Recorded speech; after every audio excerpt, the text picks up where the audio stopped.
Bismillahirrahmanirrahim. Awal September 1667, setelah merebut wilayah Galesong dari pasukan kerajaan Goa dan sekutunya dalam pertempuran selama beberapa pekan, pasukan Arung-Palaka bersama pasukan kolonial Belanda memasuki wilayah Barombong yang terletak di utara Galesong. Sebagian menggunakan kapal dan sebagian lainnya berjalan menyusuri pantai. Pasukan ini kemudian membangun pertahanan sekitar 500 meter dari benteng Barombong. Kerajaan Goa telah membangun sejumlah benteng di sepanjang pantai dari selatan ke utara, mulai dari benteng Barombong, benteng Panakukang, benteng Sombaopu, benteng Mariso, benteng Barokbosok, benteng Ujung Pandang, benteng Ujung Tanah, dan benteng Talok. Kesemua benteng tersebut dibangun untuk memperkuat garis pertahanan kerajaan Goa dari serangan musuh melalui laut. Ketika dilakukan pembangunan benteng-benteng tersebut, sebagian besar menggunakan tenaga kerja orang Bone dan Sopeng.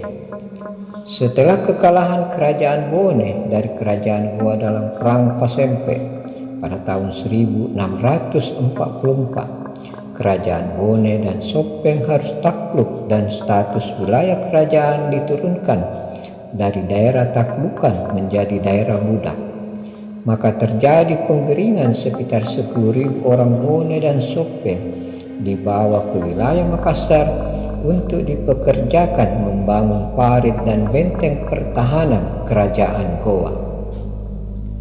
Maka ketika pasukan Arung-Palaka berasal dari Bone dan Sopeng yang berada di Barombong, jelas akan tahu lekuk situasi di dalam benteng-benteng yang dibangun kerajaan Goa ini. Mereka yang pernah bekerja membangun benteng-benteng tersebut bisa dengan mudah memahami jalan masuk ketika terjadi penyerbuan. Setelah seluruh pasukan Arung-Palaka dan Kompeni Belanda berada di Barombong, mereka menyiapkan segala sesuatunya untuk berperang. Mereka melihat dari kejauhan para pasukan kerajaan Goa berjaga-jaga di beberapa tempat di utara wilayah Barombong. Pasukan kerajaan Goa ini mengawasi pergerakan pasukan Arung-Palaka. Maka pada malam 11 September 1667, Arung-Palaka memimpin penyerbuan ke sebuah kubu pertahanan kerajaan Goa yang terletak di pantai dekat muara sungai Jeneberang.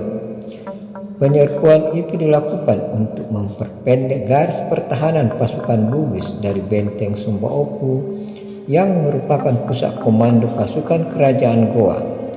Meski untuk mencapai benteng Sombaopu, pasukan Arung-Palaka dan Kompeni Belanda harus terlebih dahulu merebut benteng Barombong dan benteng Panakukang. Seminggu kemudian Arung-Palaka memimpin kembali pasukannya dibantu pasukan Kompeni Belanda dipimpin Kapten Poleman. Ada 40 pasukan Ternate bersenjata senapan ikut di dalamnya. Ketika pasukan Arung-Palaka maju menyerang musuh dari benteng Barombong, pasukan kerajaan Goa keluar menghadang, bahkan maju menyambut kedatangan musuh. Dari dalam benteng Barombong terdengar dentuman meriam yang diarahkan ke pasukan Arung-Palaka dan sekutunya. Pasukan Ternate terpecah berlarian, sedangkan pasukan Belanda membalas dengan menembak pasukan kerajaan Goa. Akhirnya musuh mundur kembali ke benteng Barombong dikejar pasukan Arung-Palaka. Pertahanan pasukan kerajaan Goa sangat kokoh. Pasukan Arung-Palaka dibantu pasukan Belanda sangat sulit menembus brigade pertahanan yang dipasang. Pasukan Arung-Palaka dan sekutunya akhirnya meninggalkan front pertempuran kembali ke perkemahan. Hanya beberapa pasukan ditempatkan di front depan untuk mengawasi pergerakan musuh. Di perkemahan, pasukan Arum Palaka tiba-tiba menjadi gaduh. Seorang mata-mata datang menyampaikan informasi bahwa ada sekitar 300 perahu telah disiapkan pasukan kerajaan Goa di Sungai Talok untuk mengangkut setengah pasukan kerajaan Goa untuk menyerang wilayah Bone. Informasi ini tentu membuat pasukan Arum Palaka yang sebagian besar berasal dari Bone menjadi gelisah, memikirkan nasib keluarganya. Di tengah kegelisahan pasukan Arum Palaka, kembali datang informasi. Meski memang ada rencana pasukan kerajaan Goa menyerbu Bone, namun yang berangkat hanya sekitar 1.000 orang dan dipimpin Karanggarasing. Cornelis Spelman juga berjanji akan menempatkan sejumlah pasukannya di muara Sungai Talok untuk menghadang pasukan kerajaan Goa yang akan berangkat ke Bone. Bahkan Cornelis Spelman bersiap pula kalau diperlukan akan memberangkatkan seluruh pasukannya ke Bone untuk melawan pasukan kerajaan Goa di sana. Informasi tersebut dan janji dari komandan pasukan kompeni Belanda ini membuat pasukan Arum Palaka menjadi tenang. Mereka kembali memusatkan perhatian untuk bertempur melawan pasukan kerajaan Goa. Tiba-tiba datang informasi bahwa sekitar 2.000 pasukan Bugis tiba di luar Makassar.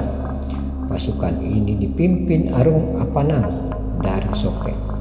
Pasukan Arung Apanang ini datang untuk membantu pasukan Arum Palaka dan sekutunya bertempur melawan pasukan kerajaan Goa. Namun Arum Palaka berpikir kedatangan pasukan Arung Apanang di wilayah selatan membuat terjadi kekosongan pasukan dan pertahanan di wilayah utara.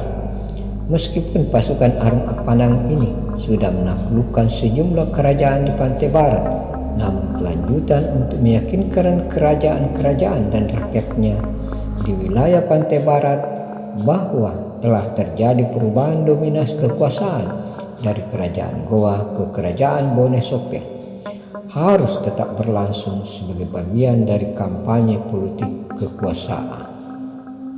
Akhirnya Arum Palaka meminta kepada pasukan Arung Apanang kembali ke wilayah utara.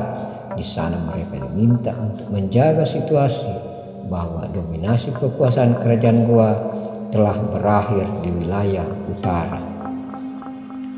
Pada 9 Oktober 1667, di tengah situasi perang, Arum Palaka memutuskan untuk membebaskan Datu Sopeng Laten Ribali yang sudah hampir 7 tahun diasingkan dan ditahan oleh kerajaan Goa karena dituduh telah menyembunyikan Arum Palaka istananya sebelum Arum Palaka meninggalkan tanah Sulawesi menuju Buton.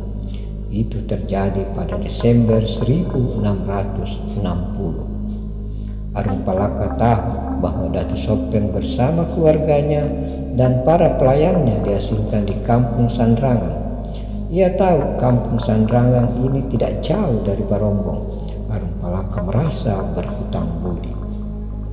Setelah larut malam, Arum Palaka bersama 500 pasukan pilihan menuju Kampung Sanrangang. Dalam upaya pembebasan itu, Arum Palaka dan pasukannya berhasil membebaskan 387 tahanan, kemudian dibawa ke perkemahan pasukan di Barombong. Namun Datu Sopeng dan keluarganya ternyata tidak berada di antara tahanan yang dibebaskan tersebut. Rupanya tempat pengasingan Datu Sopeng berada di tempat lain meski masih di Kampung Sanrangang. Beberapa hari kemudian pasukan Arum Palaka dan pasukan kompeni Belanda berhasil memukul mundur pasukan kerajaan Goa sampai mendekati benteng Somba Opu. Perkiraan bahwa benteng-benteng kerajaan Goa sulit ditembus akhirnya buyar dengan dikuasainya 2 benteng terakhir, yaitu benteng Barombong dan benteng Panakukang. Dengan direbutnya benteng Barombong dan Panakukang semakin meneguhkan pasukan Arum Palaka dan kompeni Belanda untuk merebut disebut Benteng Sumba Opu. Arung Palaka mendapat informasi bahwa mulai muncul kecemasan di kalangan sebagian pasukan kerajaan Goa dan sekutunya kalau kemungkinan sebentar lagi Benteng Sumba Opu akan ikut jatuh.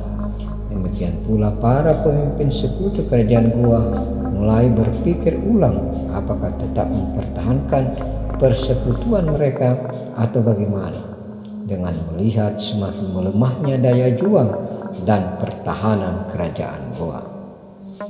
Melihat situasi ini, Arung Palaka dan Kompeni Belanda mengajukan perundingan kepada kerajaan Goa pada tanggal 29 Oktober 1667. Utusan yang membawa surat perundingan ke Benteng Sumba Opu mengatakan telah terjadi ketegangan di kalangan para bangsawan Goa antara yang mau menerima perundingan dengan yang menolak.